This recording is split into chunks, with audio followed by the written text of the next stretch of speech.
আমরা সেদিন বের হয়েছিলাম রাস্তার ছিন্নমূল মানুষদের দেখতে। শীতের ভিতর ওনাদের কি অবস্থা, কেমন আছেন ওনারা।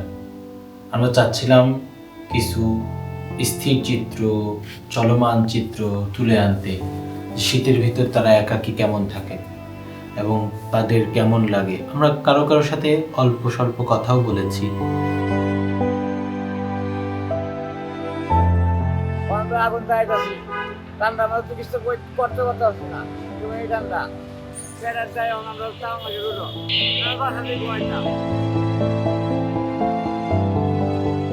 কেউ আগুনে হাত পোহাচ্ছিল, গাটা একটু গরম করে নিচ্ছিল। কেউ কেউ শীতবস্ত্র বিলানের নামে তাদেরকে কোনো কোনো কাপড় দেয়, কখনো কম্বল দেয়, কিন্তু এটা তাদের জন্য খুবই অপর্যাপ্ত থাকে। রাষ্ট্রের ভিতর থেকে এই ছিন্নমূল ভবঘুরে মানুষদের জন্য একটা সঠিক সংস্থান কবে হবে?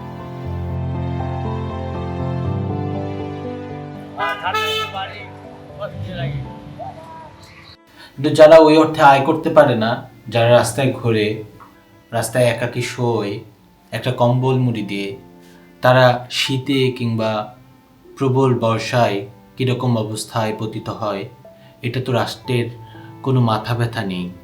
এগুলো নিয়েও আমাদের ভাবা দরকার।